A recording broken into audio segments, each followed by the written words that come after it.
ติแต่ฝนบ่ตกเนาะปอเรียบร้อยพี่น้องเอ้ยโอ้เหยียบตรงนี้พอโกนกระโปงน้ำน้อยเขี่ยมึงดูหน่อยเขี่ยมึงดูโอ้โกนกระโปงพี่น้องเอ้ยบอลเทพื้นกันเนาะแล้วหาดินมาใส่เด้อนี่นั่นวะเนาะบ่ใส่ปุ๋ยใส่หยังบ่เอามาใส่ไปต้นนี้ซาเบลเด้อสันเจอแข่งกัน2ไอ้น้องเจ้าไปสินั่นปลูกห่างๆกันในนางประมาณซำนี้ก็ได้บ่กอดทางหลุมผมบ่ดินเขาไปดินเขาเลยรับบ่แม่นกายเด้อบ่ซั่นนี่นั่นก็ได้พอมีทางนั้นพอลุงเพิ่นนั่นอยู่เพิ่นแชทมาหาทางน้องปัดไส้เพิ่นว่าถ้าว่าน้องน้อยอยากได้เงินนะให้เพิ่นปลูกต้นกล้วยเพิ่นใช้ต้นละ100แล้วก็บักฮุงก็ต้นละ100คือกันบักฮุงก็ได้กับบ่ฮู้ว่าเพิ่นสิให้แท้หรือบ่หลายพี่น้องเนาะแต่ว่าเพิ่นก็เคยซอยอยู่ห้องน้ำห้องในกับเพิ่นนั่นแหละเฮ็ดนะเพิ่นผากมานำหลายคนอยู่เพิ่นว่าเพิ่นเนาะอนาคตก็ได้ขายเนาะมันเป็นมาคือมะกล้วยบางอย่างก็เพิ่นจ้างปลูกโหหาใช้ได้ปลูกต้นละ100เนาะเพิ่นได้ก็เฮาได้มันมีคนจ้างนี่สู้ว่า10ต้นก็เท่าไหร่ 1,000 100ต้นก็เท่าไหร่บาท10,000 บาทบ่แม่นบ่วะจังว่าพี่น้องเนาะคูณเบิ่งพี่น้องเอ้ยต้นละ100 บาทเพิ่นให้ฮะเพิ่นว่าคะแนนเพิ่นบ่ได้จำกัดได้บัดนี้แล้วแต่เจ้าจะปลูกหลายก็ให้หลายคันจะปลูกได้ฮอดนั้น100,000 ต้นก็ได้ล้านบาท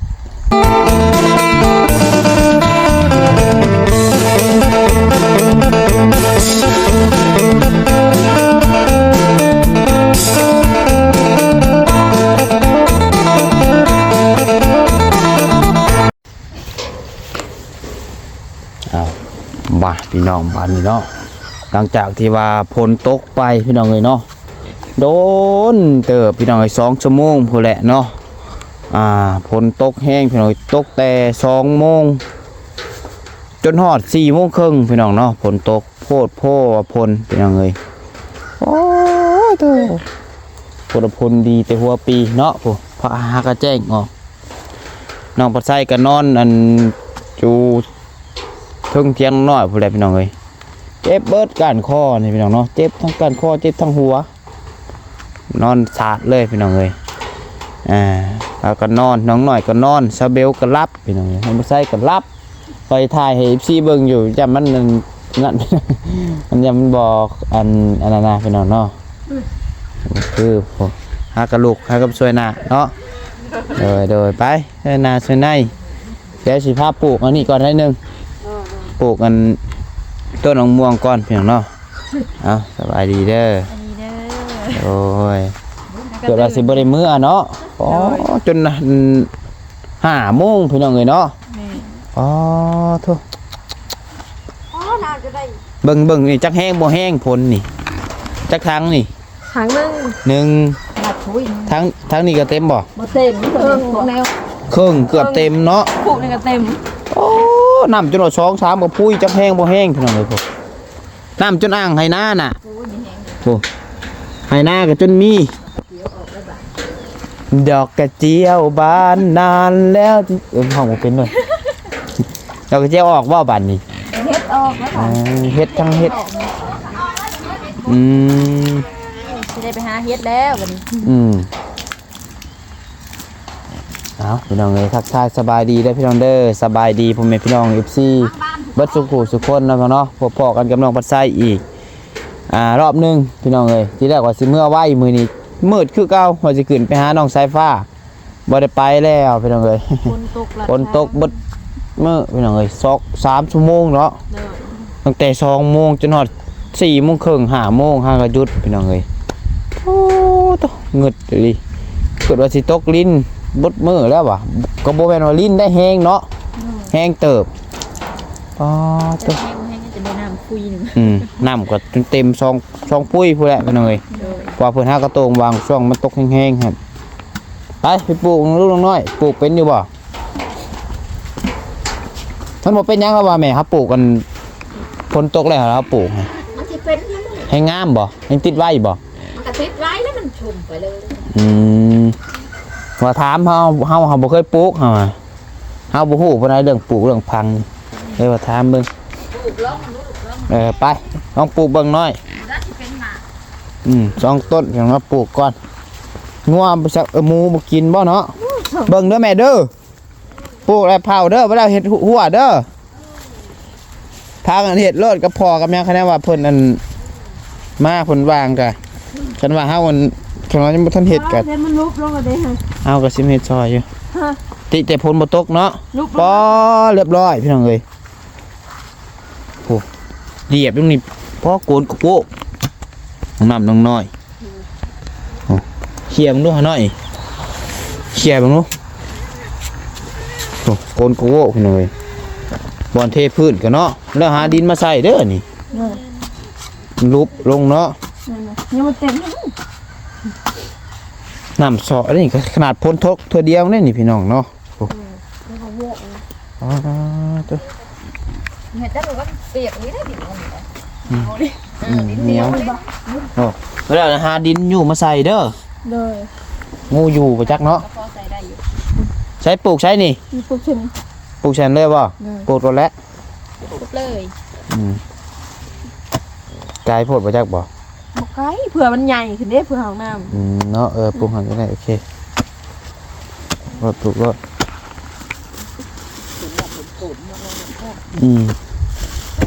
พอผลเบิ่งแนะนำจนว่าดับหน้าได้นี่โหจนมีในไห้หน้าพี่น้อยผู้โอ้จนอ่างไห้หน้าไห้น่ะจนเต็มไห้น่ะเนาะ2ไห้นะผู้เกากูโว้พี่น้องเอ้ยทางฝั่งไทยกระตกแห้งอยู่บ่พี่น้องจังใดคอมเมนต์มาได้เด้อพี่น้องเด้อตกคือกันอยู่บ่ทางเมื่อเจ้าก็น้ำเต็มหัวไปจักหน่อย ำบ่เมื่อได้เหรอเนี่ย ฮะยากบ่ แล้วขนาดยำแรงมันขี้ฝุ่น บ่มันอันนั้นได้เป็นทรายเด้คันทรายเด้มันสิบ่เป็นจังไดฮะบ่คันดินทางทรายให้บ่ย่านปานใดลองเบิ่งบ่เนี่ยบ่เปื้อนดอกเนาะบ่ยากดอกเนาะคันดินดากเลยย่านลองเบิ่งสิลองเมื่อลองเบิ่งปลูกแม่เลยเราปลูกบ่เป็นได้ฮะ คนละต้น โตหันปลูกให้เบิ่งก่อนเฮ็ดแนวใดน่ะเป็นบ่เนาะ นั่นว่าเนาะบ่ได้ใส่ปุ๋ยใส่หยังบ่เอามาใส่ไปต้นนี้ซาเบลเด้อสันเจอ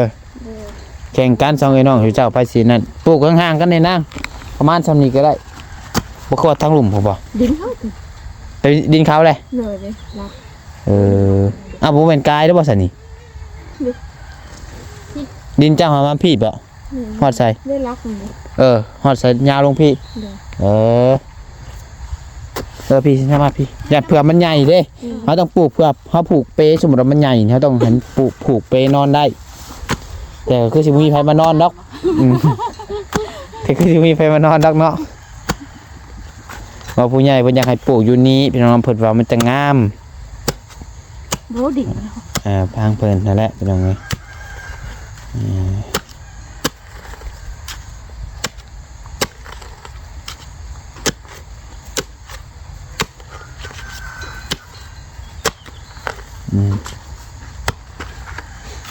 ปลูกต้นไม้หลังฝนตกเจ้าว่าฝนโอ้ติดเกิบพี่น้องเอ้ยขอโทษเด้อพี่น้องเด้อโอ้ดินดากเนาะ ห้องชมเขา ใส่ปุ๋ยติปุ๋ยยังนะฮะ ปุ๋ยไม่อันนี้ได้หนู วันขี้ไก่ขี้งัวบ่ บ่เลี้ยวปุ๋ยนี่ปุ๋ยใส่หมักไม้ รวมด้วยช่วยกันปลูกต้นหมักม่วงพี่น้องเนาะ2ต้นทำอิฐก่อน วันนี้ว่าอันนั้นเขาบอกเอา แม่ น้ำ มาใส่ถุงนะ ใส่ปุ๋ยก่อนบ่จะได้แกะอันนี้ก่อน เอาปลูกเราบริโภคน้ำบ่ กระเพื่อนโตกับบอลฮะ บ่อนเขาปลูกได้แล้วเขาบริโภค ลงบ่พดก่อนเนาะ ว่านี่บ่ก็ได้ดินไม่ นี่ สุก มันชุ่มอยู่เด้นบ่อื่นเลยโคตร อืมอืม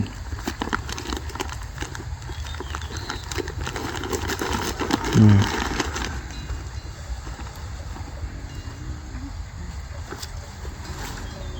แล้วนี่เนาะแถวนี้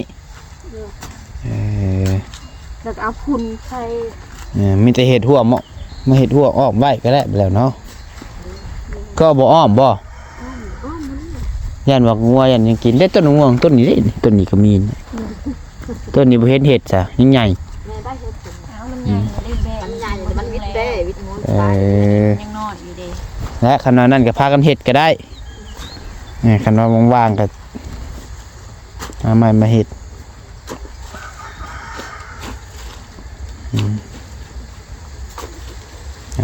โอเคเนาะถ้าปลูกต้นมะม่วงเป็นยังไง2ต้นแรกฮะมีถ่ายรูปบ่มึงถ่ายให้ไปโอเคป้าย่านทางน้องน้อยเพิ่นพาวพี่น้องเอ้ยเพราะว่าคือว่าทางมันดีนัดบ่ โด ติดเกิด ตีเอาผูกบ้า คือกันเบิดไผกันลืมคือ ชงเอาผูก แต่ละคน โผตกมา เอ้ยเนาะฝนตกพี่น้องเอ้ยฝนตกฝนไปเหยียบดินดาบไปพุ่นละไปล้างพุ่นละไปสิสูบน้ำให้ป้าไอ้สิล้างมา เหยียบชง พอตัวไปใส่หน่อย นี่ก็บ้านแม่งาไข่ ไม่ยาไข่ โดย มาพี่นาง เอาให้อายเด้อ ฮะมันคงยังสุกบ่ วิดเลยแล้ว คันมือนี่แหละบ่เอาก็ได้มือหน้าก็ได้ ปิดมาแล้วบ่ วิดแล้วได้ลูก เอายันถือเมื่อบ่ได้ได้อันเครื่องอันนั้นซับเฮาค่าเครื่องค่าหมวกกันน็อกพี่น้องกันน็อกก็เปียกพี่น้องเอ้ยเปียกไปเลยกันน็อกพอน้องมาใส่นั่นจะได้ถือกันน็อกนี่ ดูแม่วิดได้ลูก มาปิดก็เอามาซะมาโอ้ครั้งแรกได้นี่ได้ของผากจากแม่น้องน้อยกับน้องน้อยนี่เนาะหมากหงหมากแรกได้นี่ ดู โอ้ยขอบใจของผากจากแม่น้องน้อยพี่น้องเอ้ย ดู พอดีแหละมื้อนี่ทั้งแม่บ่ได้ซื้อแหละไปตามขาย ดู เป็นยังไงไปเป็นไห้ก็สิเอาไว้ซะพี่น้องเนาะขอบใจหลายๆเอาให้เจ้าดำให้เจ้ารวยเด้อนางเด้อ เบิ่งไว้บ่เลาะเบิ่งส่วนพักก่อนฮะ แตงก็ไอเอามาจะเป็นนะกัน แม่นบ่ใส่เบิ่งพักบ้งก่อนเนาะไงบ่แล้วบ่ได้เข้ามาชวนโดนเติบได้นี่ นี่เด็กเมนมาแล้วแถม แม่นบ่ ผูกมันดอกมาแล้วผูก เออ มีเด็กอันนี้ก็ดอกมาแล้ว อืม เลยอยากกินต้มนี่เด้ ทิ้งต้นมีบ่ มีเถียงค่ะ อืม เอ้ยที่เติมมา มื้ออื่นซะมื้อนี้บ่ทันแหละมื้อนี้เผ็ดกระลายได้โอ้สวนเนาะฝนตกถึงสวนงามแล้วพี่น้องเอ้ยพักมีแต่ตัวไรนั่นเดี๋ยวกัดแล้วหาแนวมาปลูกทับเพราะโอ้หัวสิงไข่บ่เกิดเนาะ เกิดกำลังเกิด แม่นบ่เอาต้นต้นกล้วยมาปลูกใส่นี่ โดย เอาบ่สิจ้างปลูกต้นกล้วยต้นละ100 เอา ฮะ เอา เอาอีหลี โดย ปลูกแล้วนั่นก็ได้พอมีทางนั้นพอลุงคนนั่นอยู่คนเสร็จมาหาทางน้องปัดไส้เพิ่นว่าถ้าหากว่าน้องน้อยอยากได้เงินเพิ่นนะให้เพิ่นปลูกต้นกล้วยเพิ่นใช้ต้นละ100 โดย แล้วก็บักฮุงก็ต้นละ100คือกันบักฮุงก็ได้กับบ่ฮู้ว่าเพิ่นสิให้แท้หรือบ่แหละพี่น้องเนาะแต่ว่าเพิ่นก็เคยซอยอยู่ห้องน้ำห้องในกับเพิ่นนั่นแหละเฮ็ดน่ะเพิ่นผากมานำหลายคนอยู่เพิ่นว่าเพิ่นเนาะเพิ่นก็มีส่วนร่วมว่าซั่นซะแล้วก็พวกเพิ่นซื้อมาให้เมื่อวานนี่แหละก็ต้นม่วงนี่ก็เป็นเงินเพิ่นเป็นจังไดกันว่าบ่ยังไงก็เพิ่นอยากซอยน้องน้อย แต่ว่าเพิ่นอยากให้น้องน้อยนี่เฮ็ดแบบว่าให้หานั่นหานี่มาปลูกนะคือต้นม่วงก็ปลูกคันมันใหญ่เฮาก็อนาคตก็ได้ขายเนาะหันเป็นมาคือมะกล้วยบางอย่างก็เพิ่นจ้างปลูกโหหาใช้ได้ปลูกต้นละ100เนาะเพิ่นได้ก็เฮาได้มันมีคนจ้างอีกสู้ว่า10ต้นก็เท่าไหร่1,000 100ต้นก็เท่าไหร่บาท10,000 บาทบ่แม่นบ่วะจังว่าพี่น้องเนาะคูณเบิ่งพี่น้องเอ้ยต้นละ100 บาทเพิ่นให้ฮะเพิ่นว่าคะแนนเพิ่นบ่ได้จำกัดได้บัดนี้แล้วแต่เจ้าจะปลูกหลายก็ให้หลายคันจะปลูกได้ฮอดนั่นแสนต้นก็ได้ล้านบาทจะอยู่ไปเปิดใช่ไหม จังหวะตัวนี้ก็ได้ไอ้ก็เว้าซื้อพี่น้องเนาะสู้เด้อต้นละ100 10ต้นก็1,000 20ต้นก็2,000 100ต้นก็10,000บอกพี่น้องเนาะประมาณนั้นก็ได้เอาพี่น้องเอ้ยสมมุติว่า10,000ต้นบอกคือเท่าไหร่ก็เขาเว้ากินนี่แสนต้นเนาะแสนต้นนี่ล้านบาทโอ้ข่อยสิบ่เฮ็ดหยังแหละคันแน่ว่ามีคนจ้างข่อยนี่เอาแม่นเพิ่นก็บ่จ้างน้องบัดไส้นี่บ่เนาะน้องบัดไส้ก็สิหาอันต้นกล้วยต้นมะฮุ่งมาปลูกนี่พี่น้องเอ้ยบ่เฮ็ดหยังแหละศาสตร์นี่ สิเปลี่ยนอาชีพเด้อพี่น้องเนาะเอาลีได้กันว่าเพิ่นจ้างไอ้ลีนี่พี่น้องเนาะอันนี้ก็บ่ฮู้ว่าเพิ่นสิให้แท้บ่พี่น้องเนาะก็ถ้าเบิ่งนำกันนั่นแหละคันแน่ว่าน้องน้อยอยากได้ก็ลองปลูกเบิ่งก่อนจัก10ต้น20ต้นก็ว่ากันไปลองเบิ่งก็นั่นแหละพี่น้องเนาะว่าเฮาก็บ่ได้เสียหายหยังขนาดเพิ่นบ่ให้แม่นขนาดเฮาคันแน่ว่าเพิ่นบ่ให้ก็เจ้าก็ได้คือเก่าขนาดเพิ่นให้ก็ดีได้เงินพร้อมได้ต้นมะกล้วยมะฮุ่งพร้อมมีแต่พากันเฮ็ดรถแล้วก็แล้วแต่ที่ปลูกแล้วก็บอกอ้ายว่ามื้อที่เจ้าปลูกก็ปลูกอยู่ไสคือว่ามื้อคะแนนว่ายังอันนั้นก็อาจสิมาถ่ายคลิปให้ปลูกจากต้นแล้วก็โชว์ว่าปลูก10ต้นบ่20ต้นบ่ก็สิบอกเพิ่นหั่นนะประมาณนั้นเอานี่ก็เพิ่นบอกมาพี่น้องเอ้ยเนาะถ้าขนาดเพิ่นจ้างเฮาลีน้อยหน่อยเนาะปลูกก็แล้วบ่เฮ็ดหยังหลายสัตว์ไปหาซื้อรถซื้ออันรถเดี๋ยวบ่ซื้อรถซื้อแกรถไทยนี่หาซื้ออันต้นมะกล้วยต้นมะฮุ่งมาแล้วก็ปลูกใส่เบิดแถวไหนานี่ปลูกเต็มบ่เลยแม่นแถวไหนานี่ซื้อเบิดเลยพี่น้องเนาะเอ้าแสนต้นก็ล้านบาทหาใส่ได้บ่เฮ็ดก็ย่านน่ะเอาเนาะเห็นว่าอะไรเปล่าแต่มันข่าวน่าจะกินใช่บัดนะเอาเขาก็ซื้อเอาเงินตั้งล้านบาทสำสาวตัวญาติบ่มีกินบ่โอ้ยไอ้บ่ได้ขึ้นได้ขนาดแบบนั้นนะคันเพิ่นจ้างนี่เนาะและพี่น้องเอ้ยแต่ว่าเพิ่นก็คือสิบ่จ้างเฮาพุ่นดอกกับคือความหมายเพิ่นอยากให้น้องน้อยปลูกพอให้มันได้ไว้กินอนาคตแล้วเพิ่นก็ตามเพิ่นอยากให้แน่เพิ่นอยากซอยเจ้าหั่นแหละพอฮู้อยู่พี่น้องเอ้ยเนาะเพิ่นอยากซอยแต่ว่าเพิ่นก็อยากให้เพิ่นบ่อยากให้เงินละล่ะแบบเพิ่นก็ต้องอยากให้เจ้าเฮ็ดเพิ่นอยากเห็นความดุเจ้าหั่นนะเจ้าก็เห็นให้เพิ่นเห็นบ่แม่นว่าปลูกกันให้เพิ่นจ้างให้ปลูกต้น100ก็ว่าสิปลูกทิ่มปลูกกันตายเป็นบ่ฮู้ได้บ่เอาได้แบบนั้นเนาะขุดแล้วก็ปรุงซิเลยก็ปลูกให้มันอันหาและให้มันสิได้กินหั่นแหละซั่นจ้ะเฮ็ดได้ก็ได้ให้มันงามเฮ็ดจังได๋จังได้ให้มันได้กินพอให้ได้เฮากับเป็นคนได้นะแม่นนั่นแหละซะไปเฮาก็สิเดินทางกลับก่อนบัดนี้เด้ออ้ายก็กลับก่อนทางน้อยเพิ่นก็สิออกไปหาบ่ลี่สิมารับเนาะคุณบอกออกไปถ่ายบอกเจ้าขายเพิ่นโอเคซะป่ะพอดีแล้วพ้นเช้าเลยเดี๋ยวสิพาพี่น้องผู้แลพี่น้องเอ้ยจักสิเจิดไสแหละมื้อนี้เนาะพาซาเบลอันตกขวายตกคลองไปผู้ใดมื้อนี้พักเสริมกันเนาะโอ้เต็มแล้วบัดนี้ต้นมะม่วงดิต้นนี้ก็เป็นของเพิ่นได้เบิ่งทรงนี่ต้นนี้ให้เบานิ้วซื้อมาตอนนั้นเนาะนี่พี่น้องมันก็เริ่มใหญ่ได้ขาดเดือนเดียวได้นี่เนาะเดือนปลายนี่แหละครบกำลังงามและพี่น้องเอ้ยปลูกไว้พอได้กินตัวเองฮะแล้วพี่น้องเอ้ยเนาะมันมีแต่ผลดีคือเพิ่นกำลังดีครับน้องเพิ่นพี่น้องเอ้ยใหญ่กัน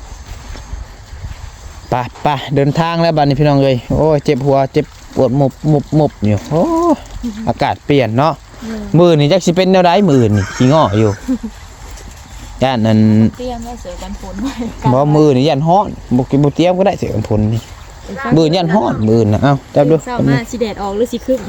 ถ้าเบิ่งตัวจริงเบิ่งน้ำบ่น้ำในหนองพี่น้องเนาะโอ้ จะมีจะหลายเปิด จากบ่มีปล่อยปลาก็ได้เด้ฮะโอ้โอ้เนาะมีน้ำแล้วป่านนี้บายซะพี่น้องเอ้ยเสียบเครื่องทองรถโดยสบายดีไปจับก่อนเดี๋ยวขอเสียเครื่องก่อนยังบ่ได้ปิดเด้อ เด้อ เอาแล้วหน่อยไปแล้วเดี๋ยว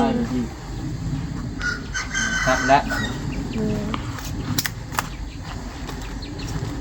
ก็ปวดหัวแห้งดีเลยพี่น้องเนาะ ขับรถไว้อยู่บ่ เป็นอะไรวะมุบก็กินข้าวกินน้ำกับตรงเวลาอยู่เนาะ แม่น ข้าวที่ซ้อมมุ่งกิน สิไข่บ่ เอาเครื่องก่อนอย่าลืมเด้อนี่ผักเบาลี่นี่ โดย เพิ่นเด้อ โดย เดี๋ยวเอาเชือกไฟให้เจ้าสิไปหาเพิ่นอยู่เด้ โดย จะไปหาก็ได้แม่เพิ่นก็ได้เครื่องก่อน โอ้ยชื่อ เกือบ เกือบได้อีกหน่วยใหม่ จะถุงยางมุ้ยบ่เนาะ ทุกอย่าง ถุงยางง่ายเนี่ย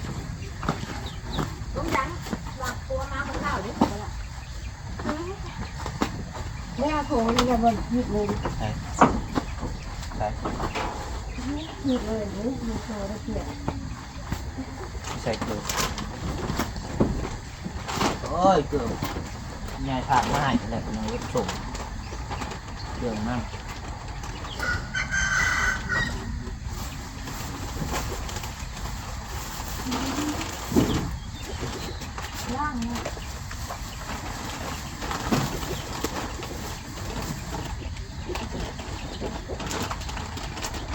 โอ้เครื่อง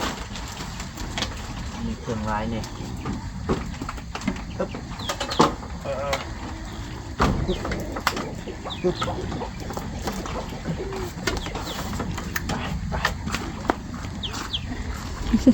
เกือบก็ได้เนาะ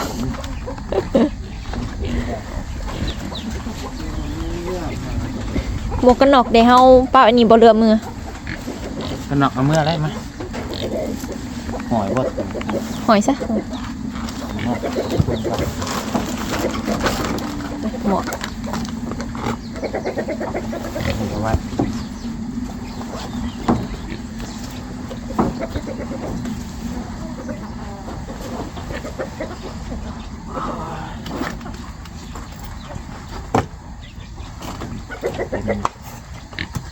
โอ้ยบันไดเนาะสิมีรถใหญ่กี่ชั่วโมงพี่น้องเลยย่างอยู่ฝนตกกะอาซาเบลแข่งเมื่อกี้นี่เพื่อเกิดแมนมากเพราะว่าเพื่อนน้องๆได้มือนี่ก็ตกจ้ามากพี่น้องเลยกั้นใจอยู่นี่ไว้ใช่ปะให้ตรงกัน ใส่ได้บ่มาใส่ถุงข่อยก็ได้ พากล้องกับเพิ่นพากมาให้พี่น้องเนาะแต่ว่าใช่ว่าได้ซ้ำพี่น้องมันเพ่แม่รับพามาเพ่พี่น้องหัวนี่มันโบเน่ทำมาใส่เหมือนแปลงเลยบ่อยู่เอาให้น้องน้อยนี่ก่อนยังไม่ได้มีส่งสองตัวเดี๋ยวสิเมื่อลองนุ่มลองเบิ่งพี่น้องเนาะน้องมาใส่บริติแต่พี่น้องน้องมาใส่เบิดเครื่องไปกันว่าสิเป็นมือหนึ่งมือสองมือสามใส่เบิดเนาะใช้ฮอดเครื่องพอผมใส่น้ำกันก็ได้ว่า ก็ได้ เกิดน้ำเกิดก็ได้พอดีแล้วคนหายแล้วเขาก็ต้องไปใส่เนาะใช้บริติไปทำบ่อย แป้งเป็นเกิดดีๆก่อน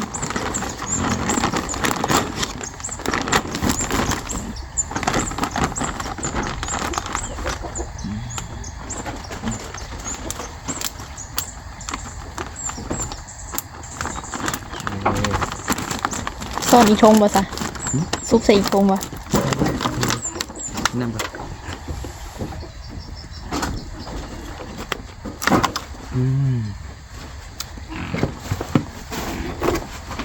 ตัวเตรียมตัวกลับบ้านจ้า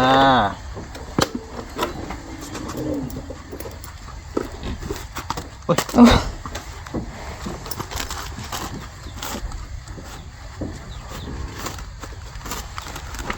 เส้นหนาก่อน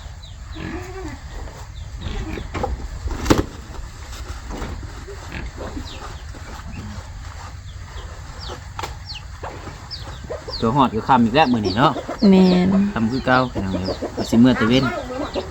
ทำแล้วแม่เอ้ยตัวหอดไม่ง่ายเลย เคยเดินทาง น้องโอกเมื่อโอ้ยแต่ว่าก็นอกไปแล้วพี่น้องเลยก็นอกเปียกใส่ไว้ได้แล้วมุดมัดลืมผักลืมแหน่ป้าไว้นี่แหละ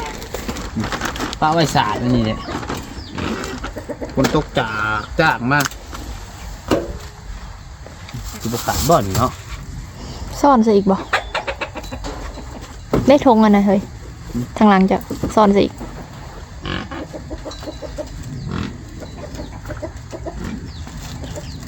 เป็นยังไง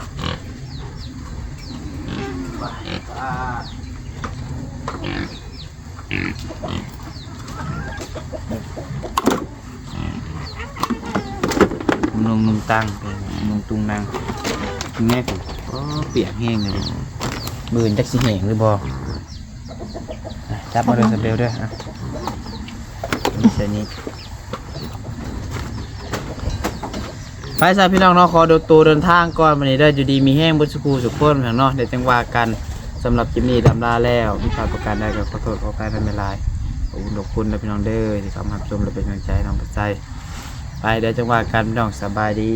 บ๊ายบาย